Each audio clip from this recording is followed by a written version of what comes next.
di tengah market yang memang boleh dibilang stagnan gitu ya. Tapi kita bisa tetap kompetitif dan bahkan meningkatkan market share kita di tahun lalu. Jadi kita tetap berharap ya tahun-tahun mendatang ini tetap ada peningkatan lah dari sisi market dan industri otomotif. Orang Indonesia kan beli mobil tidak hanya beli produk gitu ya. Nah, membeli juga adalah total servicesnya gitu ya. After salesnya seperti apa, spare partnya seperti apa, networknya seperti apa. Pada saat saya masuk, cabang Toyota tidak begitu banyak. Terbatas. Jadi kalau memang tujuan dari pemerintah dan tujuan kita bersama, satu mengurangi emisi, mengurangi subsidi BBM, saya rasa kita perlu mereview bagaimana mendukung industri otomotif nasional untuk mobil baru ini.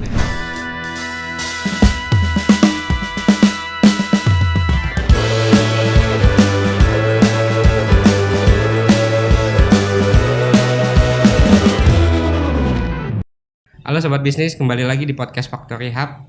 Kali ini menyambung obrolan kita di episode sebelumnya terkait industri otomotif dan pasar otomotif. Selama 1 dekade kita mengalami stagnasi. Di sini telah hadir bersama kita Mas Anton Jimmy dari Toyota Astra Motor. Sebelumnya sebagaimana kita ketahui bahwa Toyota adalah pemegang pangsa pasar terbanyak di Indonesia. Oleh karena itu, podcast pada hari ini akan menjadi acuan ya. Saat ini telah hadir Mas Anton Jimmy dari Toyota Astra Motor. Sebagaimana kita ketahui bahwa Toyota adalah pemain industri otomotif signifikan di Indonesia. Oleh karena itu, pembahasan dan ulasan tentang industri otomotif bersama Mas Anton setidaknya akan memberikan satu perspektif menarik. Apa kabar Mas Anton? Baik, selamat sore Mas Kavi. Sore. Gimana? Aman, baik. Menembus kemacetan Jakarta? Hari ini macet tapi oke lah, masih lumayan. Ya. Mas Anton, kalau kita berbicara industri dan pasar otomotif, kita sama-sama ketahui bahwa tahun lalu merupakan tahun di mana secara global dan nasional kita memasuki ya fase normalisasi ekonomi. Dan salah satu indikator ekonomi di Indonesia terutama adalah pasar otomotif. Namun mengapa di tahun lalu sepertinya kita juga mengibarkan bendera putih nih untuk pasar otomotif kita. Nah, Toyota sebagaimana kita ketahui masih merupakan pemain atau pemegang pangsa pasar terbesar di pasar otomotif domestik, sekitar 33 sampai 34% ya kalau tidak salah. Apa sih Mas Anton yang dirasakan di tahun lalu ya? Ya, makasih Mas Kavi. Jadi kalau Toyota saya rasa mungkin kita nggak ada bendera putih ya. Kita tetap optimis dengan market otomotif Indonesia dan apalagi industri otomotif Indonesia gitu ya. Dan kalau kita melihat beberapa tahun ke belakang gitu ya, kalau kita lihat data, memang pada saat sebelum COVID sebenarnya market kan 2019 sudah berada di angka di atas 1 juta gitu ya. Dan kita berharap sebenarnya setelah itu akan meningkat terus di atas 1 juta. Tapi memang apa boleh buat 2020 mengalami penurunan ya hampir setengah lah ya waktu itu. Kemudian 2021 sudah mulai meningkat angkanya sekitar 800 ribuan. Nah 2022 lumayan sudah meningkat di angka 1 juta lagi gitu ya. Jadi kita merasa ini sebenarnya sudah mulai kembali kepada fase sebelum COVID. Nah memang tahun lalu saya rasakan mungkin sedikit anomali di akhir tahun ya mungkin. Sebenarnya di semester 1 peningkatannya cukup baik. Semester 2 ya. Jadi semester 1 tahun lalu dibandingkan semester 1 tahun 2022 sebenarnya udah mengalami peningkatan. Double digit ya tumbuh ya? Betul, bahkan di beberapa bulan awal double digit. Jadi kita sebenarnya sudah melihat ada perbaikan-perbaikan. Cuman memang seperti tahun-tahun sebelumnya pada saat memang Indonesia memasuki tahun-tahun politik, tahun-tahun pemilu, memang market mengalami sedikit koreksi gitu ya. Nah koreksi ini terjadi kita melihat terutama di akhir tahun lalu, sehingga penutupan tahun lalu kalau kita bicara wholesale memang masih mencapai di atas 1 juta, tapi retailnya sedikit di bawah 1 juta. Tapi kita melihat sebagai Toyota, walaupun market mengalami penurunan, tapi penjualan Toyota sendiri masih cukup baik. Ditunjukkan dengan market share yang sebenarnya masih meningkat gitu ya. Jadi kita merasa bahwa di tengah market yang memang boleh dibilang stagnan gitu ya, tapi kita bisa tetap kompetitif dan bahkan meningkatkan market share kita di tahun lalu. Jadi kita tetap berharap ya tahun-tahun mendatang ini tetap ada peningkatan lah dari sisi market dan industri otomotif. Ada beberapa sentimen yang disebutkan menjadi sentimen negatif ya di pasar otomotif di semester kedua ya. Terutama pertama mungkin yang sering disebut itu bicara ada rantai pasok yang terganggu akibat perang. lantas ada harga pangan yang melonjak atau yang menyebabkan inflasi. Nah, sentimen-sentimen di semester 2 ini kan sebenarnya juga berlanjut nih di awal tahun ya. Ya. Apalagi ketika rilis data dari Gaikindo, pasar di Januari juga agak lumayan mengagetkan ya buat kita gitu ya, sangat di bawah. Nah, sebenarnya apa nih analisa Toyota Mas Anton? Berlanjut, tren ini berlanjut kelesuan ini. Ya berlanjut karena memang tadi ya faktor penentu dari market yang besar itu adalah pemilunya kan belum terjadi gitu ya. Jadi pada saat itu di bulan Januari dan saya rasa sampai bulan Februari impact dari wait and see dari pemilu itu masih berlanjut. Jadi Januari memang market mengalami penurunan dibandingkan dari tahun sebelumnya. Tapi perlu dicatat memang Januari tahun sebelumnya itu adalah salah satu market tertinggi. Januari yang pernah, 90 ribuan unit. Salah satu market tertinggi yang pernah ada di beberapa tahun kebelakangan ini. Jadi kita harus melihat dan kita tetap optimis bahwa market-market nanti di bulan Maret ini dan apalagi menjelang Lebaran gitu ya dan seterusnya. Dan mudah-mudahan nanti kan akan ada keputusan final ya dari pemilu ini tanggal 20 Maret. Nah ini saya rasa sinyal-sinyal positif lah ya untuk memberikan kontribusi lagi kepada industri otomotif gitu. Jadi ya highlightnya berarti memang kuartal pertama wajar nih situasinya kayak gini. Masih wajar. Yang kita harus perhatikan nanti kira-kira Maret ke depannya nanti kira-kira gimana. Ya. Oke. Berarti ya semoga aja nih memang riak-riak seputar politik juga tidak menjadi satu trigger ya buat perekonomian ya. Pasti.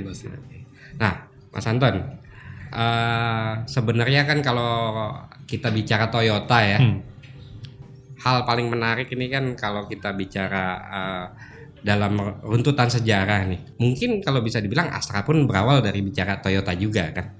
Salah satunya. Betul. Salah satunya itu ya. Lantas di pasar domestik kita. Nah sejauh ini kan sebenarnya kayaknya nih posisi Toyota itu sulit diturunkan dari tahta ya.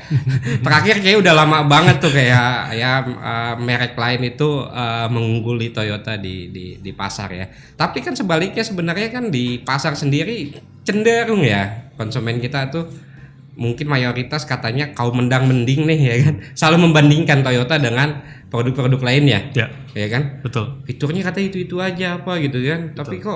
Tapi kok masih bisa bertahan. Nah maksudnya ini menarik nih dari sisi industri dan pasar otomotif sebenarnya. Betul.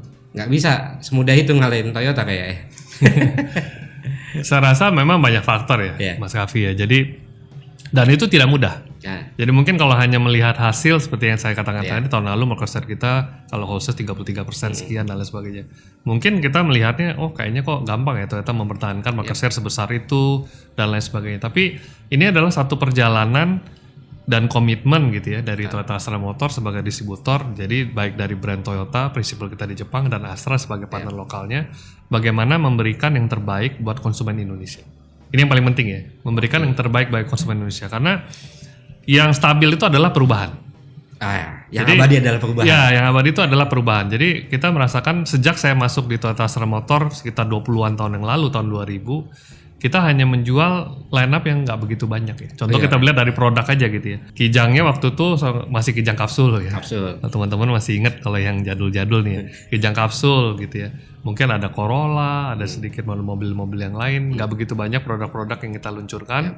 Dan pada saat itu market share Toyota memang nomor 1, tapi market Indonesia pada saat itu jauh sekali dari 1 juta, masih kecil sekali gitu. Ya. Dan waktu itu kita baru saja selesai dari krisis moneter tahun 98. 2000-an ya. Betul. Nah, tapi berjalannya waktu kebutuhan konsumen semakin banyak, semakin meningkat. Jadi kalau kita lihat tahun 2004 kita meluncurkan yang terkenal sampai sekarang Avanza. Kemudian Kijang Innova gitu ya waktu itu. Jadi dan banyak produk-produk lain lah. Waktu itu Rush muncul, Fortuner, Yaris dan lain sebagainya. Toyota mencapai market share 30% dan market meningkat sampai tahun 2010, 2011, 2012. Tapi kompetisi juga semakin meningkat. Jadi kalau kita lihat dulu kompetisi mungkin brandnya nggak banyak ya kan. Brandnya itu aja kalau bilang. Tapi kompetisi semakin meningkat. Tidak hanya dari brand yang baru, tapi brand yang sudah ada dari teman-teman kita di Honda, Mitsubishi dan lain sebagainya sampai sekarang. Bahkan non Jepang ya. Termasuk non Jepang, mungkin ada Korea brand, China brand, tapi kita tidak pernah berhenti satu meningkatkan tadi ya, bagaimana pilihan-pilihan dari produk lineup kita dari dulunya mungkin mainly orang tahunya Kijang plus Corolla. Sekarang udah ada misalnya LCGC, ada Agya, ada Calya, ada Avanza, ada Innova.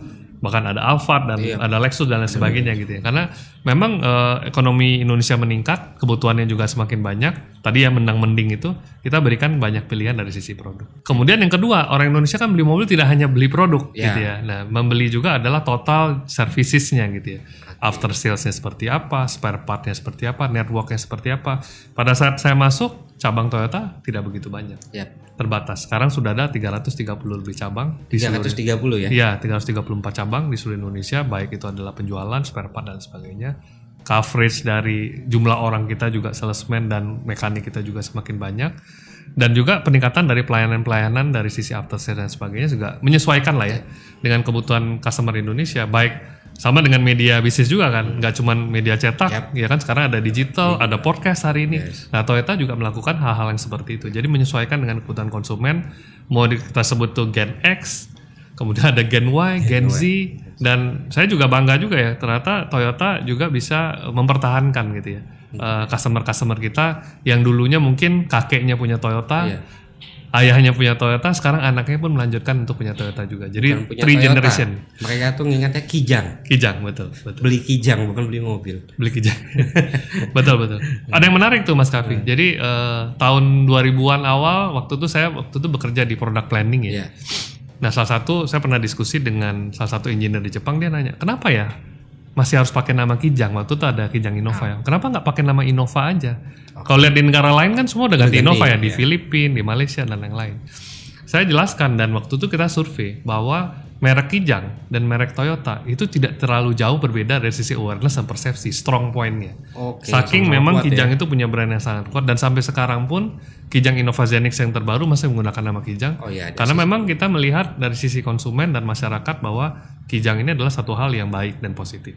Dan juga positif bagi pemerintah karena menunjukkan memang ini adalah dulu produksi orang Indonesia, di develop di Indonesia, rakit di Indonesia dan juga dijual di Indonesia. Yang ngebidanin Indonesia tuh ya. Betul. Karena Kijang itu kan kepanjangannya katanya kan kerjasama Indonesia Jepang. Nah, yang benar yang mana? Katanya ya, kan saya juga dengar karena tahun 77 saya baru lahir. Ini katanya gitu ya. Ya sejarah panjang seperti itu sebenarnya gini. Ini sebenarnya kalau bisa dibilang ya, masuk pasar Indonesia tuh berarti tidak sekedar bicara produk, bicara harga, bicara fitur. Tapi bicara kemudahan tadi, bicara layanan kan. Betul. Nah, ini peringatan nih buat yang lain. Nggak semudah itu. Memang tidak semudah itu. Bahkan saya katakan tadi Mas Kavi, tidak semudah itu bagi pemain baru, tidak semudah itu. Bagi pemain lama pun tidak semudah itu. Ya kan? Karena tadi saya katakan customer pun berubah.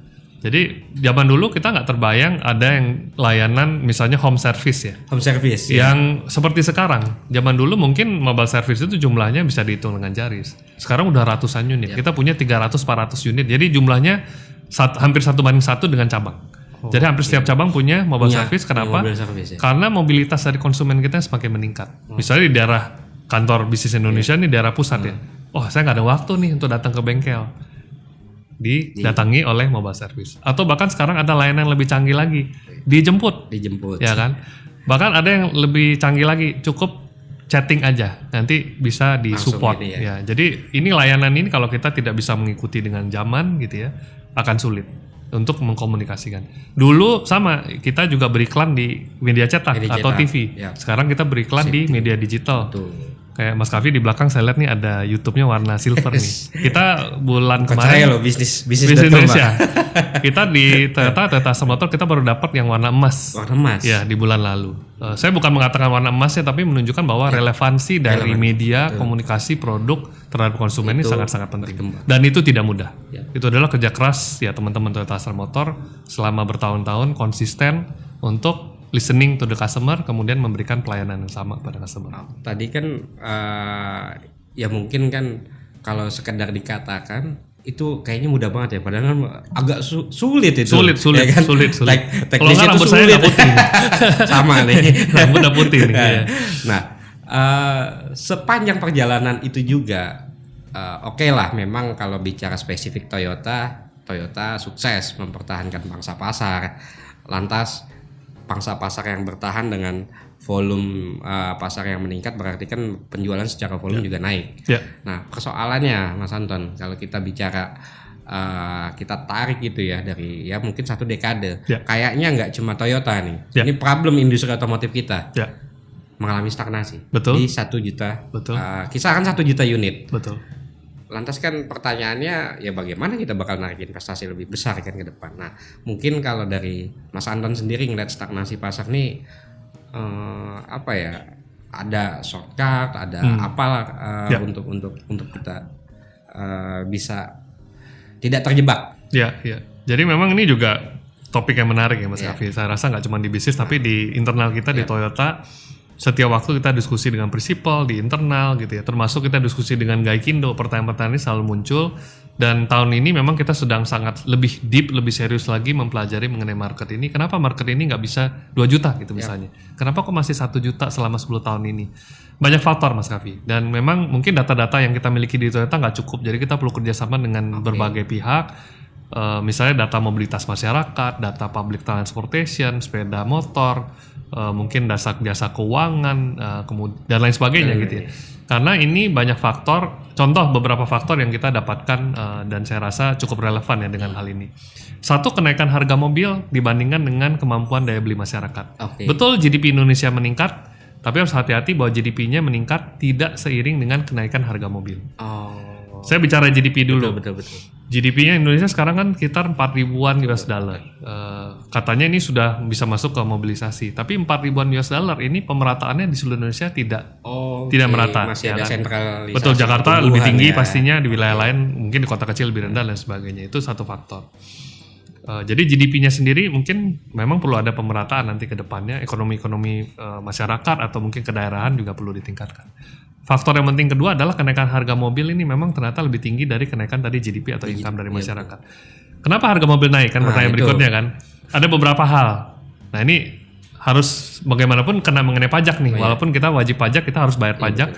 Tapi memang faktor pajak di Indonesia kalau kita bandingkan dengan beberapa negara lain, khususnya kalau saya bandingkan paling sering dengan Thailand ya. Itu yang paling relevan. Paling sering dengan Thailand, memang Indonesia ini mengalami peningkatan yang lebih tinggi. Ada 2 hal yang meningkat cukup menyolok dibandingkan beberapa pajak yang lain. Satu adalah pajak daerah. Pajak daerah. Jadi pajak daerah itu dulu adalah PKB ya? PKB. Dulu kan angkanya kira-kira 10%. Nah sekarang meningkat menjadi 12,5 bahkan rata-rata sekarang 15%. Jadi udah 5%. Belum lagi kan ada pajak untuk mobil kedua, ketiga dan seterusnya. Ini kan tambah lagi 1%, 2%. Jadi 5% plus alfa. Rata-rata orang Jakarta itu punya mobil sekarang 2 rata-rata. Jadi bisa jadi ya pajaknya lebih dari 5%. Kedua, jangan lupa kita ada PP 73 kalau nggak salah ya, 77 itu 73 74 mengenai LCV. Tujuannya saya rasa oke, kita juga sepakat, tapi bagaimanapun meningkatkan harga mobil yang notabene di Indonesia kan masih banyak harga mobilnya adalah ICE ya pada saat ini. Nah mobil ICE contoh Avanza itu harganya dari pajak 10% meningkat menjadi 15%. Jadi kenaikan itu juga ya menambah gitu. Lumayan, di atas dari pastinya harga material yang meningkat, apalagi tadi kan dibahas ada perang dan lain sebagainya. Jadi harga material meningkat, semikonduktor meningkat, mau nggak mau memang harga mobil juga meningkat bersama dengan pajak. Unfortunately sangat disayangkan tidak diiringi dengan kenaikan dari income dari masyarakat. Jadi itu salah satu faktor kenapa tadi ya mobil barunya ini tidak mengalami peningkatan. Kemana customer kita pergi? Kita cek ternyata tidak larinya ke sepeda motor, tapi larinya ke mobil bekas. Nah, jadi kenapa kalau kita lihat bisnis mobil bekas ini sepertinya nggak ada habisnya nih, kelihatannya nggak ada habisnya. Jadi tetap menjamur, bisnis ini tetap berkembang karena memang demand-nya ada baik di Jakarta dan di wilayah-wilayah lain. Ini adalah solusi transportasi bagi orang-orang di segmen itu gitu ya. Nah, jadi data ini juga perlu nih, mungkin bisnis punya data atau kita mencari data dari total mobil baru dan mobil bekas kira-kira sebenarnya naik apa turun sih sebenarnya. Dan mobilitas masyarakat naik apa turun sih. Nah ada satu lagi hipotesa kita yang mungkin kita perlu data juga adalah mengenai mobilitas masyarakat. Nah mobilitas masyarakat artinya masyarakat ini bergeraknya mobilitasnya meningkat atau turun atau naik atau sama aja gitu ya. Sebenarnya meningkat. Karena mobilitas masyarakat kalau kita hitung dari mobil baru, mobil bekas, sepeda motor, dan public transportation yang terus terang aja memang sangat meningkat 10 tahun belakangan ini ya. Ada MRT, LRT, kemudian whatever ya, Transjakarta dan lain-lain. Ini meningkat secara drastis, jadi kami sangat yakin ditambah lagi dengan ride hailing ya, ada Gojek dan Grab. Jadi memang pergerakan masyarakat sebenarnya meningkat. Tapi porsi dari pergerakan masyarakat ini yang berubah. Porsinya dari mobil baru ke ke mobil bekas dan lain sebagainya. Nah ini mungkin faktor-faktor yang kita perlu pelajari dan menarik sebenarnya untuk kita pelajari bersama, dan mungkin kita bisa bicarakan dengan pemerintah bagaimana data ini kita gunakan untuk meningkatkan industri otomotif nasional. Karena sekali lagi kalau saya bandingkan dengan negara lain, ada beberapa faktor yang mungkin kita agak sedikit berbeda. Nggak semua pihak, maksudnya gini Mas Anton. Jadi memang nggak bicara penyebabnya cuma A, hasilnya B. Tapi Betul. ini ternyata ya tadi ya kalau belum kita pikirkan tuh dampaknya mobilitas atau transportasi massal yang meningkat terhadap industri. Betul. Lantas tadi bicara ya kenaikan harga mobil ya, kenaikan harga mobil. Betul, betul. Kita ya mungkin 5 tahun lalu harga LCGC berapa, sekarang kan Betul, ya, betul. bahkan betul. Disebut mobil nggak murah lagi itu kan. Mobil relatif murah. ya tergantung karena tergantung dari income masyarakat. Betul, income-nya. Iya menarik ya. Iya. Berarti kan memang kalau toolsnya itu ya paling mungkin pajak ya kalau memang mau ditinjau ulang Pastinya saya rasa dukungan pemerintah Dukungan sangat penting. Jadi Terus mungkin butuh juga teman-teman media kayak Bisnis Indonesia untuk mengulas gitu ya, kemudian dengan data-data yang akurat menyampaikan apa yang sebenarnya yang terjadi dari mobilitas masyarakat. Nah, mobilitas masyarakat kembali tadi ya PP 7374 mengenai emisi. Saya ada hal angle yang menarik juga. Kita tidak hanya bicara mobilitas masyarakat, tapi mobilitas yang seperti apa. Public transportation saya rasa bagus karena ini kan mengurangi emisi. Sepeda bagus, ya kan. Tapi untuk mobil yang saya sangat sayangkan kalau memang mobil baru ini stagnan, tapi mobil bekasnya yang berkembang. Oke. Nah, mobil bekas ini kan satu emisi pasti lebih jelek. Oh ya, konsumsi fuelnya ya. Karena mobilnya udah lebih tua Oke, kan. betul. Kemudian porsi dari elektrifikasinya lebih rendah, ya kan, nggak ada hybrid, nggak ada BEV gitu ya. Kemudian boros pasti ya kan, karena kan ya efisiensi mobil mesinnya kan juga pasti akan semakin menurun. Jadi kalau memang tujuan dari pemerintah dan tujuan kita bersama, satu mengurangi emisi. Mengurangi subsidi BBM, saya rasa kita perlu mereview bagaimana mendukung industri otomotif nasional untuk mobil baru ini.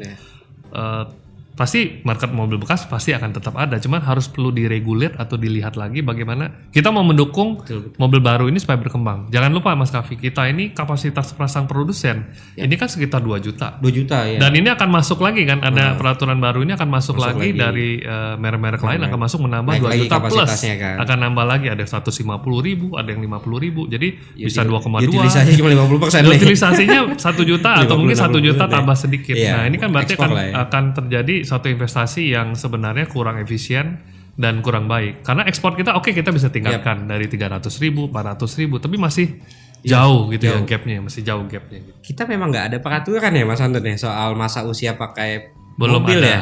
Pernah dibahas tapi kayaknya mungkin yang saya lihat di masyarakat terkotak-kotak gitu ya. Jadi seolah-olah apakah membatasi mobil bekas ini mengurangi kesempatan orang untuk membeli mobil murah. Saya rasa enggak sebenarnya. Justru sebenarnya angka lebih baik kalau customer itu mendapatkan harga mobil yang baik, misalnya 100 jutaan, tapi mobil baru, bukannya akan lebih senang gitu ya sebenarnya daripada membeli mobil bekas dengan harga 100 juta. Karena kondisinya berbeda sekali gitu ya. Oke. Mas Anton, bisa kasih contoh secara gamblang nggak? Misal kalau saya sendiri ya pernah ngitung itu kan sebenarnya dari segala tarif pajak yang diterapkan untuk satu produk otomotif di Indonesia itu kan sekitar 30-40%-an ya kalau nggak salah pajaknya aja tuh. Betul. Kalau di Toyota misal apple to apple-nya lah, produk apa di sini dijual berapa, di Thailand berapa, itu karena pajak. Nah ini menarik karena produknya baru diluncurkan di 2 negara ya. Jadi saya contohkan aja Yaris Cross karena kebetulan kita baru luncurkan produk hybrid di Indonesia dan juga produk hybrid di Thailand sama nih. Sama-sama produksi di Thailand dan produksi di Indonesia. Sama-sama domestic production. Jadi saya rasa apple to apple. Nah, harga Yaris Cross di Indonesia itu kan yang hybrid sekitar 400 jutaan gitu ya. Sama dengan kompetitor di segmennya dan lebih tinggi pastinya dengan yang bensin. Yang bensin harga di bawah 400 juta dan pastinya lebih tinggi dengan segmen di bawahnya. Contohnya kalau di model kita Toyota Yaris gitu ya, kan SUV yang lebih kecil gitu. Yang menariknya di Thailand itu selain mensubsidi BEV sama similar dengan Indonesia, pajaknya rendah, mereka juga mensubsidi hybrid sehingga sedemikian rupa sehingga tidak ada benefitnya buat Toyota Thailand menjual Yaris Cross bensin. Karena harganya sama.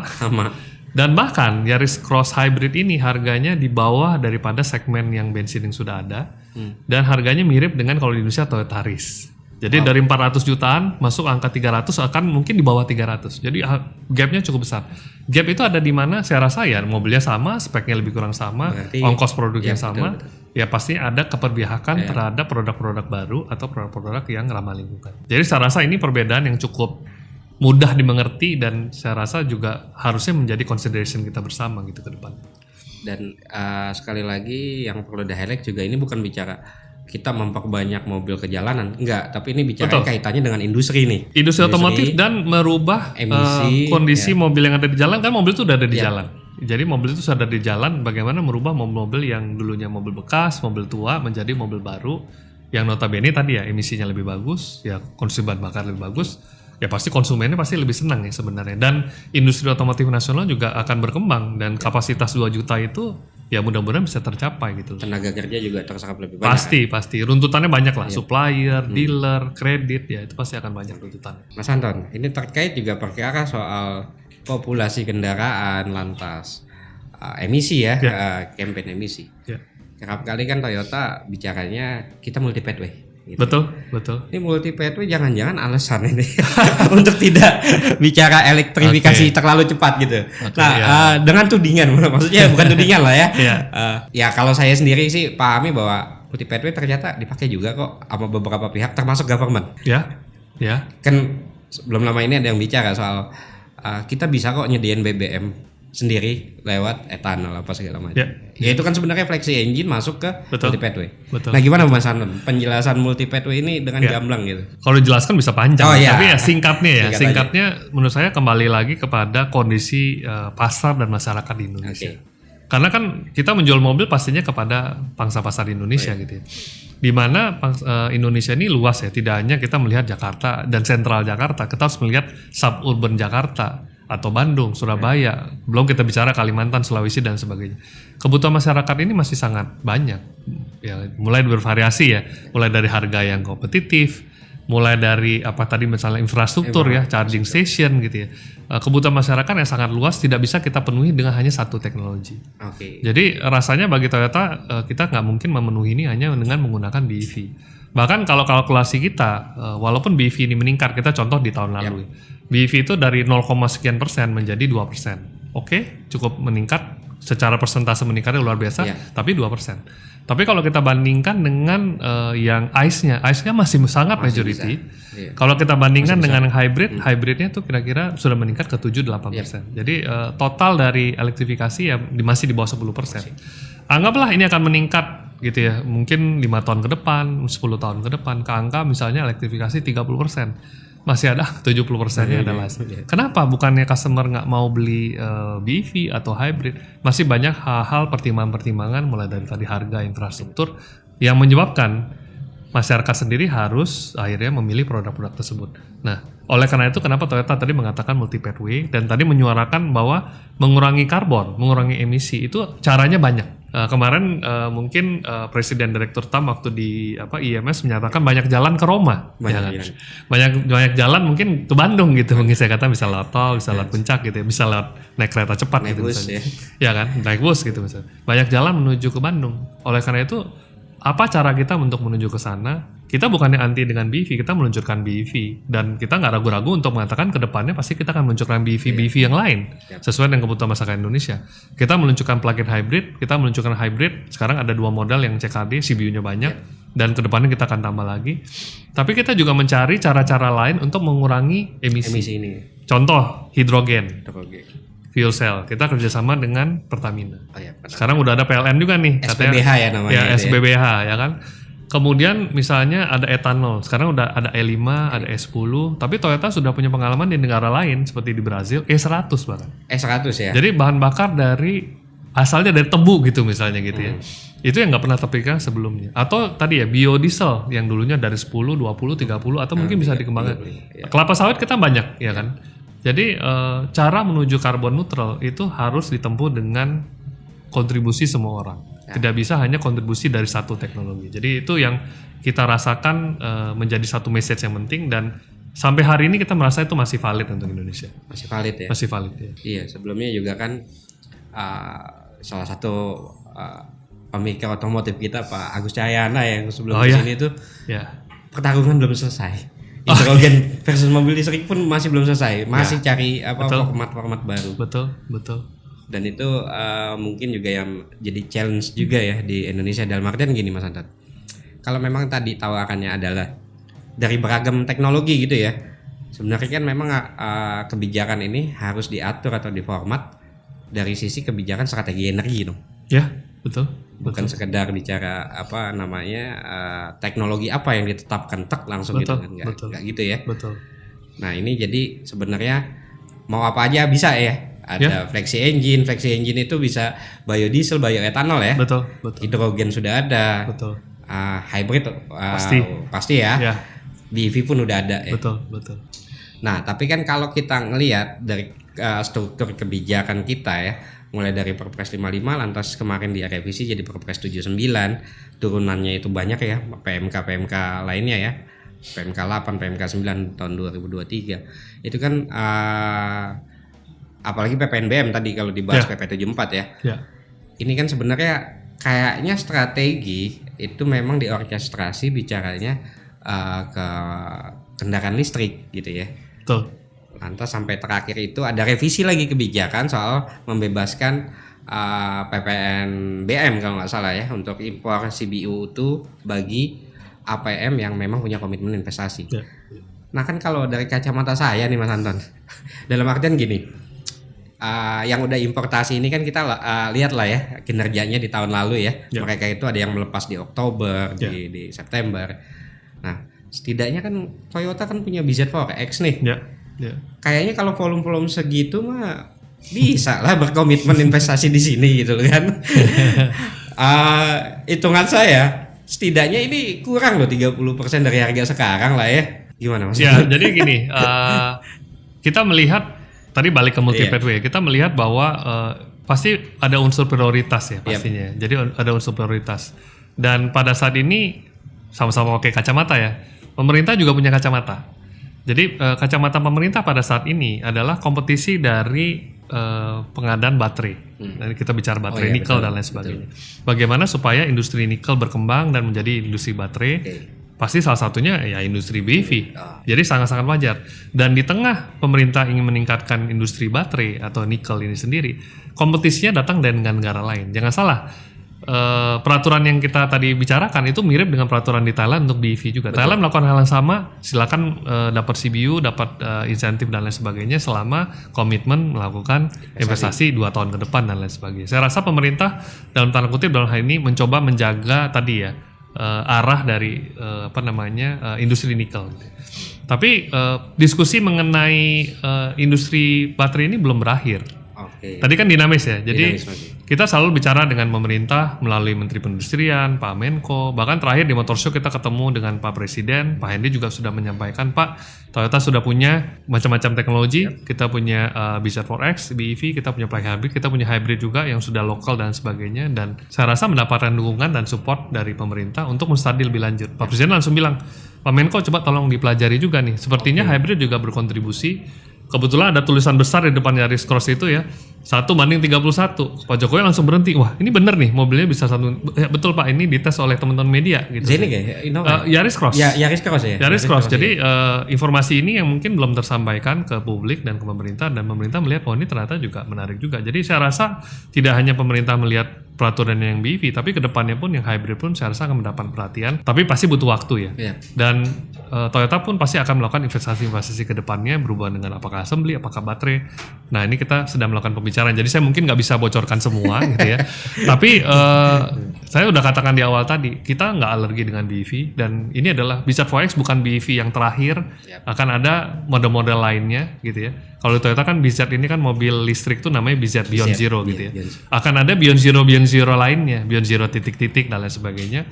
Dan kita tidak menutup kemungkinan apakah itu harus CBU ataupun CKD gitu. Dan pembicaraannya akan berjalan terus dengan prinsipal dan pemerintah. Tapi kita ingin punya kesamaan pandangan gitu ya dengan semua pihak, termasuk pemerintah, bahwa kita tidak bisa hanya BEV. BEV adalah satu cara untuk kita mengurangi emisi, satu cara untuk Indonesia meningkatkan industri nikel. Tapi ada hal-hal lain, konsumen lain yang membutuhkan juga produk-produk non BEV. Jadi as a package saya rasa itu yang Toyota ingin bicarakan dengan pemerintah. Bocorannya di situ dulu. Jadi emang menarik ya kalau ngeliat kebijakan mobil listrik. Ya, kadang saya mikir bahwa ini ada beberapa domain kebijakan ya terkait hilirisasi mineral, terkait emisi, atas harusnya ya terkait industri otomotif itu sendiri ya. Betul. Nah, Mas Anton, kalau memang pada akhirnya ini sih sebenarnya udah dibuktikan juga ya sama Toyota ya. Ternyata bicara elektrifikasi, tadinya kan ketika Innova Hybrid ya muncul, betul. Lantas Yaris Cross muncul, dengan harga yang harga nih. Tapi ternyata lumayan sukses tuh, ya kan? Betul. Apalagi itu jadi pintu masuk sebenarnya ya untuk Toyota sendiri bicara mempelajari atau melakukan studi tentang perakitan baterai ini di dalam negeri gitu ya. Nah, ini menarik nih. Ya kan? Nah, persoalannya hybrid apa lagi yang bakal jadi gini, Mas Raffi, dikembangkan gitu kan. Sebelum menuju ke sana ya. Oke, siap. Mungkin saya kasih data angka lah. Dan teman bisnis pasti seneng angka gitu ya. Sobat bisnis tadi. Jadi kalau kita lihat 3 tahun yang lalu, waktu itu masih CBU semua ya. CBU semua penjualannya masih ya 2000-an unit gitu ya. Kemudian Innova Hybrid baru keluar di 2 tahun yang lalu, di akhir tahun. Jadi jumlah kenaikannya nggak banyak. Di tahun kemarin luar biasa, 37.000 hampir 38.000 unit dari 2.000 unit ya. Sebagai besar ada Innova, ada Yaris Cross setengah tahun, ada CBU yang lain dan lain sebagainya gitu ya. Jadi potensinya luar biasa. Jadi bayangkan dari satu model 3 row seater dengan satu Yaris Cross 5 seater sudah menghasilkan hampir 40.000 unit. Betul. 40.000 itu bukan hal yang kecil karena penjualan kita kan 300 ribuan. Jadi lebih dari 10% gitu. Dan kita memprediksi ini trennya akan meningkat terus. Jadi banyak model, Mas Raffi, banyak model. Jadi banyak model yang ada sekarang di dalam pipeline kita dan kita lagi pelajari dan pastinya harus berada di segmen di bawah angka 500 juta. Karena segmen terbesar di Indonesia kembali lagi adalah di bawah 500 juta. Dan mudah-mudahan dengan adanya kesiapan dari produk-produk ini ke depannya, saya nggak bisa cerita model apa dan timing kapan, tapi sudah ada di pipeline sehingga mudah-mudahan ini makin meningkatkan. Jadi 37.000, 40.000 dan bisa naik dan seterusnya. Kita berharap 15%, 20% bukan suatu hal yang mustahil saya rasa. Untuk elektrifikasi di Toyota gitu. Dan pasti ini membantu ya tadi ya emisi dan juga pengurangan fuel consumption karena satu, emisinya berkurang hampir lebih dari 40%, hampir 50%. Jadi 2 mobil hybrid itu sama dengan satu mobil BEV ya kan. Jadi kalau kita bicara 40.000 sama dengan menjual 20.000 BEV which is sangat sulit untuk dicapai di tahun lalu gitu ya.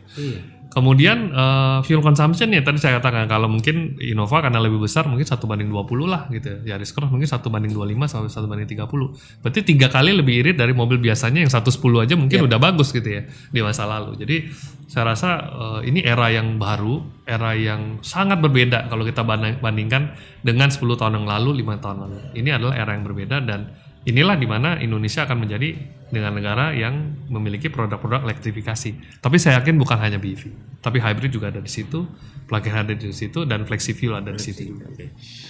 Mas Anton, pertanyaan terakhir di penghujung ya. Ternyata sampai di ujung juga nggak dibuka. Ini kalau kita berkaca di tahun lalu ataupun kita berkaca dari kinerja penjualan Thailand ya. Kehadiran elektrifikasi ini apalagi ya didorong dengan produk impornya ya, tidak menambah tidak menambah volume. Betul. Dia berebutan volume yang sudah ada di sini. Betul. Terutama kalau kita bicara ya berarti kan mobil-mobil kedua ketiga segmennya ya. Di mungkin segmen B, segmen C ya kalau di ininya ya. Banyak segmen C kalau di Thailand. Banyak segmen C. Kedatangan produk baru, mobil listrik memakan segmen yang udah ada, pasar juga segitu, ini persaingan semakin ketat. Pasti. Apa strategi dari Toyota, Mas Anton? Strategi ketiga kita simple sebenarnya.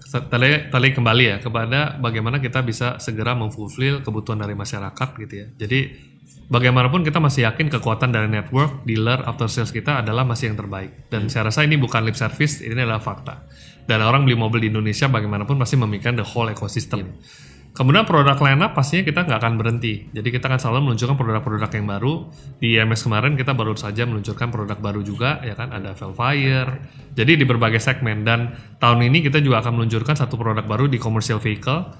Yang notabene Toyota juga nggak banyak di situ, dan ini akan pastinya mempertahankan dan menambah pangsa pasar Toyota nanti di tahun ini juga. Dan ada produk-produk baru lainnya lah nanti akan muncul juga di waktu-waktu yang mendatang gitu ya. Jadi harapan kita selain produk, services, teknologi, layanan kepada masyarakat, saya rasa ini masih menjadi satu hal yang klise, tapi itulah fakta yang terjadi di lapangan, karena bagaimanapun itulah yang dibutuhkan oleh masyarakat Indonesia. Bukan klise kali, hukum besi ya.